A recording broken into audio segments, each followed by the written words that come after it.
بسم اللہ الرحمن الرحیم۔ السلام علیکم ورحمۃ اللہ وبرکاتہ۔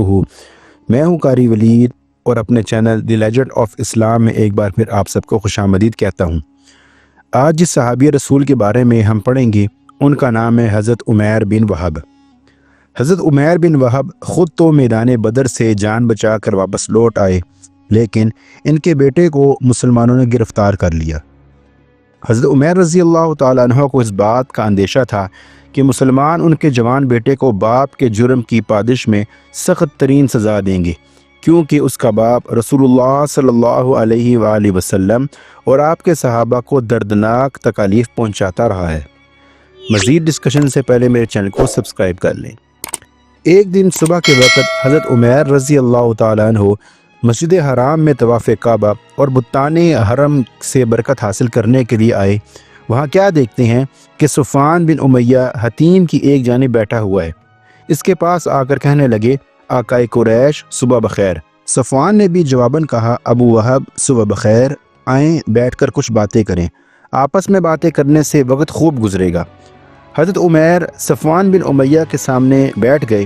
دونوں آپس میں معرکہ بدر اور اس میں ہونے والے عظیم نقصانات یاد کرنے لگے اور ان قیدیوں کے نام شمار کرنے لگے جنہیں مجاہدین اسلام نے گرفتار کر لیا تھا، اور سرداران قریش کو یاد کر کے آنسو بہانے لگے جن کی گردنیں مسلمانوں کی تلواروں نے اڑا دی تھی اور کلیب کنویں میں ان کی لاشوں کو پھینک دیا تھا۔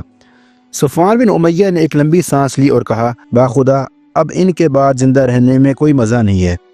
حضرت عمیر نے کہا، باخدا آپ نے بالکل سچ کہا۔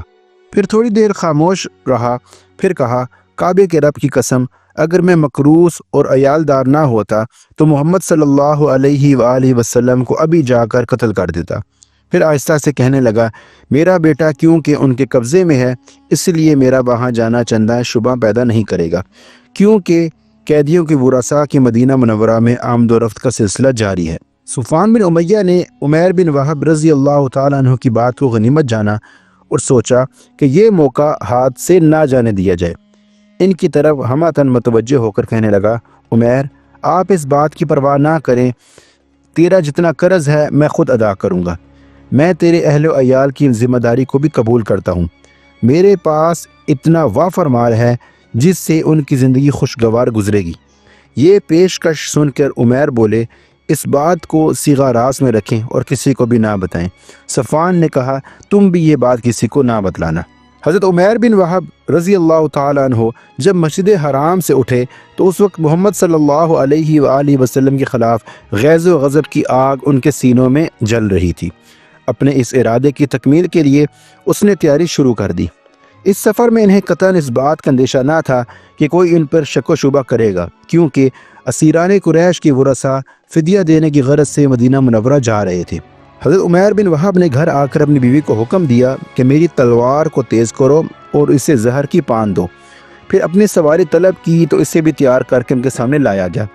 یہ سوار ہو کر اپنے مشن کی طرف چل پڑے اور غیظ و غضب کا طوفان ان کے سینے میں جل رہا تھا اور یہ مدینہ منورہ کی طرف جا رہے تھے۔ عمیر بن وہب رضی اللہ تعالیٰ عنہ نے مدینہ پہنچ کر رسول اللہ صلی اللہ علیہ وآلہ وسلم کی تلاش کا شروع کر دیا۔ بالآخر مسجد نبی کے قریب اپنی سواری سے اترا اور مسجد میں چل دیا۔ حضرت عمر بن خطاب رضی اللہ تعالیٰ عنہ چند صحابہ کرام کے ساتھ مسجد کے دروازے کے قریب بیٹھے ہوئے آپس میں جنگ بدر میں قتل ہونے والے اور گرفتار ہونے والے قریشیوں کے متعلق گفتگو فرما رہے تھے اور اس منظر کو بھی یاد کر رہے تھے جو اللہ تعالیٰ کے فضل و کرم سے مہاجرین و انصار نے میدان بدر میں جوان مردی سے جوہر دکھائے تھے، اور اللہ تعالیٰ نے ان کی مدد فرما کر انہیں عزت بخشی اور ان کے دشمن کو تباہ و برباد اور ذلیل و رسوا کیا۔ حضرت عمر رضی اللہ تعالیٰ عنہ نے عمیر بن وہب کو دیکھا کہ وہ سواری سے اترے ہیں اور ان کے گلے میں تلوار لٹک رہی ہے اور وہ مسجد کی طرف چلے آ رہے ہیں۔ یہ گھبرا کر اٹھے اور فرمایا، ارے یہ دشمن خدا عمیر بن وہب ہے، خدا کی قسم یہ کسی برے ارادے سے آیا ہے، اسی نے مکہ کے مشرکین کو ہمارے خلاف بھڑکایا تھا، بدر سے پہلے یہ ہمارے خلاف جاسوسی کیا کرتا تھا۔ پھر اس نے اپنے ساتھیوں سے فرمایا، فوراً اٹھو اور رسول اللہ صلی اللہ علیہ وآلہ وسلم کے ارد گرد گھیرا بنا لو کہ کہیں یہ مکار دھوکہ نہ دے جائے۔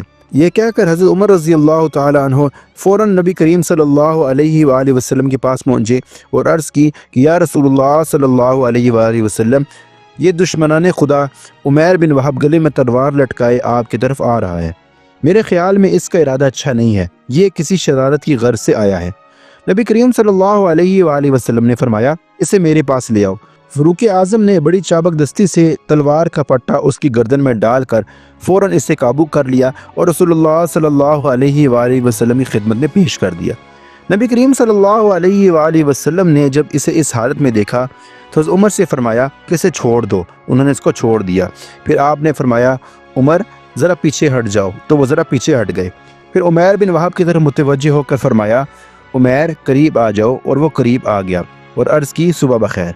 یہ زمانہ جاہلیت میں عربوں کا سلام تھا۔ رسول اللہ صلی اللہ علیہ وآلہ وسلم نے فرمایا عمیر اللہ تعالیٰ نے ہمیں تم سے بہتر سلام کا طریقہ عطا فرمایا ہے، ہم السلام علیکم کہتے ہیں، یہ اہل جنت کا سلام ہے۔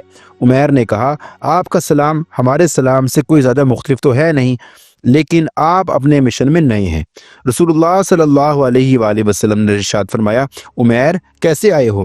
عرض کی میں اپنا قیدی چھڑانے آیا ہوں جو آپ کے قبضے میں ہے، برائے مہربانی اسے چھوڑ کر مجھ پر احسان فرمائے۔ یہ پہلے بتاتا چلوں کہ حضرت عمیر بن وہب کا بیٹا یہ بدر کے قیدیوں میں شامل تھا۔ آپ نے دریافت کیا کہ یہ گردن میں تلوار کیوں لٹک رہی ہے؟ اس نے عرض کی اللہ تعالیٰ نے اس تلوار کا منہ نکارا کر دیا ہے، کیا آپ نے بدر کے دن ہمارے پاس کچھ رہنے بھی دیا ہے؟ آپ نے فرمایا عمیر سچ بولو کیسے آئے ہو؟ اس نے عرض کی میں تو اسی غرض سے آیا ہوں جو میں پہلے آپ کی خدمت میں پیش کر چکا ہوں۔ آپ نے فرمایا تم اور صفوان بن امیہ حتیم کے پاس بیٹھے کلیب کنویں کی پھینکی گئی لاشوں کے متعلق باتیں کر رہے تھے، پھر تم نے یہ کہا کہ اگر میں مکروز اور عیالدار نہ ہوتا تو یقیناً محمد صلی اللہ علیہ وآلہ وسلم کو قتل کرنے کی مہم کے لیے نکل پڑتا۔ پھر صفوان بن امیہ نے تیرے تمام قرضے اور اہل عیار کی کفالت اس شرط پر ذمہ داری قبول کی کہ تو مجھے قتل کر دے گا، لیکن اللہ تعالیٰ نے تیرے اور اس گھنونے منصوبے کے درمیان حائل ہو گیا۔ عمیر نے جب یہ سنا تو پریشان ہو گئے، پھر تھوڑی دیر سوچنے کے بعد پکار اٹھے کہ میں گواہی دیتا ہوں کہ آپ اللہ کے رسول ہیں صلی اللہ علیہ وآلہ وسلم۔ پھر اس نے عرض کی یا رسول اللہ صلی اللہ علیہ وآلہ وسلم جب آپ ہمیں آسمانی خبریں بتلایا کرتے تھے تو ہم انہیں تسلیم نہیں کیا کرتے تھے، ہمارا یہ خیال تھا کہ آپ پر کوئی وحی نازل نہیں ہوتی، لیکن صفوان بن امیہ اور میرے درمیان ہونے والی گفتگو کا ہمارے علاوہ کسی کو بھی علم نہیں تھا۔ خدا کی قسم اب مجھے یقین ہو گیا ہے کہ یہ خبر اللہ تعالیٰ نے آپ کو دی ہے۔ اللہ تعالیٰ کا میں شکر گزار ہوں کہ وہ مجھے آپ کے پاس لے کر آیا ہے تاکہ اسلام کی ہدایت نصیب ہو۔ پھر حضرت عمیر نے لا الہ الا اللہ محمد رسول اللہ پڑھا اور مسلمان ہو گئے۔ نبی کریم صلی اللہ علیہ وآلہ وسلم نے اپنے صحابہ سے ارشاد فرمایا اپنے بھائی کو دین سمجھاؤ، قرآن مجید کی تعلیم دو اور اس کے قیدی کو آزاد کر دو۔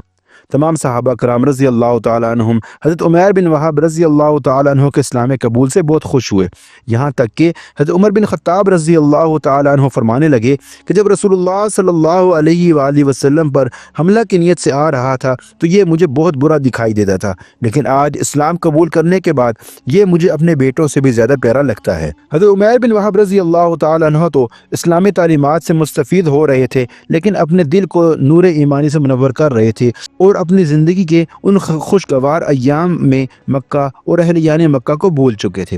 ادھر صفوان بن امیہ بڑی بے چینی سے آپ کا منتظر تھا اور وہ پر امید تھا کہ کوئی خوشگوار خبر ملے گی۔ جب بھی وہ کسی مجلس کے پاس سے گزرتا تو برملا کہتا قریشیوں خوش ہو جاؤ، ان قریب تمہیں ایک ایسی خبر ملنے والی ہے جو واقعہ بدر میں پریشان کل حالات کو بلا دے گی۔ پھر صفوان بن امیہ کے لیے انتظار کی گھڑیاں طویل ہوتی گئیں، اس کے دل میں آہستہ آہستہ بے چینی سرایت کرنے لگی اور وہ اس قدر اضطراب اور قلق میں مبتلا ہو کر پہلو بدلنے لگا جیسے کہ انگاروں پر لیٹا ہوا ہو۔ وہ مدینہ منورہ سے آنے والے ہر مسافر سے پوچھتا کہ عمیر کہاں ہے، لیکن اس سے کوئی تسلی بخش جواب نہ ملتا۔ لیکن ایک مسافر نے اسے آ کر یہ بات بتا دی کہ عمیر تو مسلمان ہو گئے ہیں۔ یہ خبر اس پر بجلی بن کر گری، کیونکہ اسے پختہ یقین تھا کہ عمیر مسلمان نہیں ہو سکتا خواہ ساری دنیا مسلمان ہو جائے۔ حضرت عمیر بن وہب رضی اللہ تعالیٰ عنہ مدینہ منورہ میں بڑی محنت سے دینی تعلیم حاصل کرتے رہے اور قرآن مجید کا کچھ حصہ بھی زبانی یاد کر لیا۔ انہوں نے ایک دن نبی کریم صلی اللہ علیہ وآلہ وسلم کی خدمت میں حاضر ہو کر کہا یا رسول اللہ میں نے اپنی زندگی کے تمام ایام اسلام کو صفحہ ہستی سے مٹانے کے لیے صرف کر دیے ہیں، جو بھی اسلام قبول کرتا میں اسے طرح طرح کی تکالیف پہنچاتا۔ اب میری دلی تمنا ہے کہ آپ مجھے مکہ معظمہ جانے کی اجازت عنایت فرمائیں تاکہ میں قریش کو دین اسلام قبول کرنے کی دعوت دوں۔ اگر وہ میری بات کو تسلیم کر لیں تو بہتر، ورنہ میں انہیں اسی طرح دردناک اذیت دوں گا جس طرح میں آپ کے صحابہ کو اذیت دیا کرتا تھا۔ رسول اللہ صلی اللہ علیہ وآلہ وسلم نے انہیں اجازت دے دی۔ آپ اپنے دل میں بڑے ارمان لے کر مکہ معظمہ پہنچے اور سیدھے صفوان بن امیہ کے گھر تشریف لائے اور فرمایا، اے صفوان، تم ایک دانشمند سردار ہو، بھلا یہ تو بتاؤ کہ جن پتھر کی بتوں کی تم پوجا کیا کرتے ہو، ان کے نام پر قربانی دیتے ہو، کیا تمہاری عقل تسلیم کرتی ہے کہ یہ تمہیں کوئی نفع یا نقصان پہنچا سکتے ہیں؟ سن لو، میں اس بات کا اقرار کرتا ہوں کہ اللہ تعالیٰ کے سوا کوئی عبادت کے لائق نہیں اور محمد صلی اللہ علیہ وآلہ وسلم اللہ کے رسول ہیں۔ حضرت عمیر بن وہب رضی اللہ تعالیٰ عنہ بڑی جافشانی سے اہل مکہ کو دین اسلام کی دعوت کے لیے دن رات مصروف ہو گئے۔ بہت سے لوگوں نے ان سے متاثر ہو کر اسلام کو قبول کر لیا۔ اللہ رب العزت حضرت عمیر بن وہب رضی اللہ تعالیٰ عنہ کو جزائے خیر عطا فرمائے اور ان کی مرکز پر مسلسل اپنی رحمت نازل فرماتا رہے، آمین۔ ناظرین کرام، یہ تو تھی ہماری آج کی ویڈیو۔ اگر آپ کو ہماری ویڈیو پسند آئے تو آپ ہماری ویڈیو کو ضرور لائک کریں۔ ویڈیو کو لائک کرنے کے ساتھ اپنے احباب سے بھی شیئر کیا کیجیے، اور اگر ابھی تک آپ ہمارے چینل کو سبسکرائب نہیں کیا تو آپ ہمارے چینل کو ضرور سبسکرائب کریں۔ چینل کو سبسکرائب کرنے کے ساتھ جو بیل آئیکن ہے اس کو ضرور پریس کریں تاکہ جیسے بھی کوئی نئی ویڈیو اپلوڈ کی جائے تو یوٹیوب کی طرف سے آپ کو نوٹیفیکیشن آ جائے۔ اگلی ویڈیو تک کے لیے میں آپ سے اجازت چاہتا ہوں۔ السلام علیکم ورحمۃ اللہ وبرکاتہ۔